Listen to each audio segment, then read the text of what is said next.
untuk jamaah yang baru bergabung, hari ini kita sedang membahas tema perbaiki sholatmu maka Allah akan perbaiki seluruh kehidupanmu. Masya Allah. Tadi ada beberapa faktor yang menjadi catatan. Salah satunya untuk memperbaiki sholat kita harus sholat tepat waktu, memperbaiki wudhu kita, dan juga kita harus memahami bacaan sholat kita. Nah itu salah satu faktor supaya sholat kita bisa jadi lebih baik. Nah ini kadang beberapa orang ada yang belum tahu hal itu dan menganggap remeh syarat-syarat sah sholat seperti yang tadi dijelaskan sama guru-guru kita. Nah penasaran kan gimana sih contoh orang yang menganggap remeh sholat? Nah ini ada fotonya nih, yuk kita saksikan foto berikut ini, silakan. Nah ini Mas Mikdak nih, ini salah satunya nih. Nah ini salah Yang satunya ya. oleh Faraz Akbar nih. Enggan Ya, melawan kalau hukum dia. Allah, pria ini berani melawan hukum Newton katanya. Gravitasi. Lucu ya iya. Jadi kan miring gitu tuh jatuh-jatuh tuh kan. Agak susah juga jadi gerakan sholatnya kurang. Ya Rabbi. Benar. Wah, Wah, ini sholatnya pakai dia helm sholat nih pakai Ustadz nih. helm, Ini ya. kayaknya lupa nih, SNI banget nih. Saking menjaga keselamatan dirinya ya. Ini jangan sampai kebalik. Nah ini, Ya waduh ini, La haula wala quwata illa billah. ini berikutnya Membahayakan sholat diri nih. tapi di jalan raya. Ini waduh, ini posisi sholat seperti ini tidak untuk ditiru ya jamaah yang ada di rumah ya.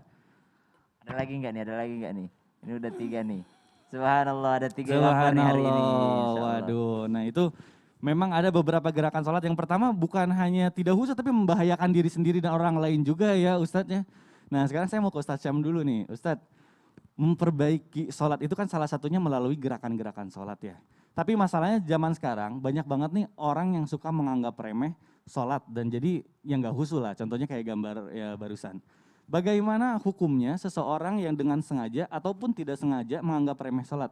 Lalu apakah yang sebaiknya kita lakukan jika melihat ataupun menjadi korban orang lain yang menganggap remeh sholat seperti tadi? Misalnya kita lagi naik motor tiba-tiba ada orang atau sholatnya kayak gitu di tengah jalan kan bahaya Baik, juga, gimana baik, tuh baik. hukumnya? Mohon Subhanallah. penjelasannya guru. Tapi guruku Ustadz Maulana, Ustadz Bani Hashim, Mas Mikdad, serta guru-guru kami yang dimuliakan Allah Subhanahu wa taala.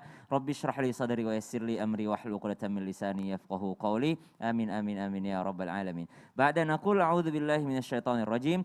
لو أنزلنا هذا القرآن على جبل لرأيته خاشعا متصدعا من خشية الله.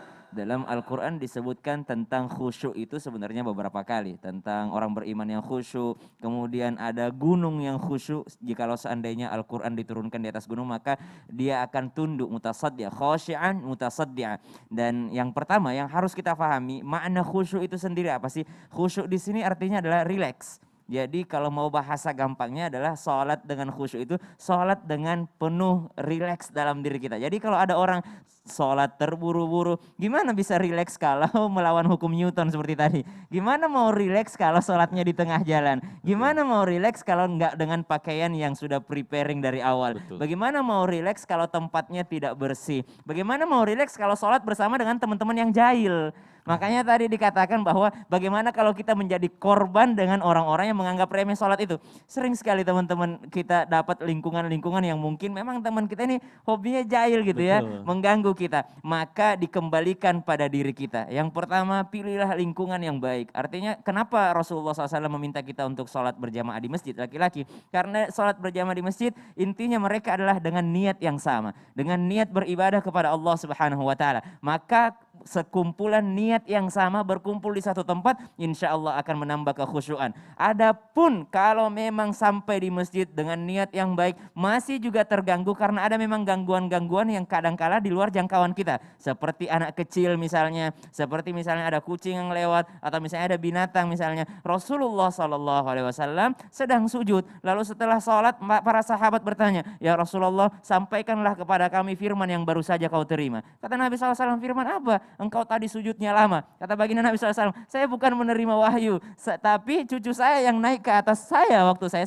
sedang sujud. Maka Nabi SAW mengembalikan pada dirinya. Kita kalau terganggu, maka usahakan diri kita yang tetap khusyuk kepada Allah Subhanahu wa taala. Jikalau ada orang-orang yang menganggap remeh sholat, mempermainkan sholat, bisa kita mengingatkan dengan cara yang baik. Bisa kita mengingatkan dengan cara yang ma'ruf. Khudhil afwa wa'mur bil urfi wa'a'rid 'anil jahilin. ambil maaf dan utarakan dengan baik dengan ma'ruf, wa a'rid 'anil jahilin, dan jauhilah orang-orang yang jahil. Maaf, orang-orang yang bodoh. Kalau dalam Al-Qur'an, orang-orang yang menganggap remeh salat, orang-orang yang menganggap remeh ibadah, orang-orang yang menganggap remeh Allah Subhanahu wa taala. Bro, salat yuk. Ya udah bro, duluan aja, titip salam ya buat Allah. Ada yang seperti itu.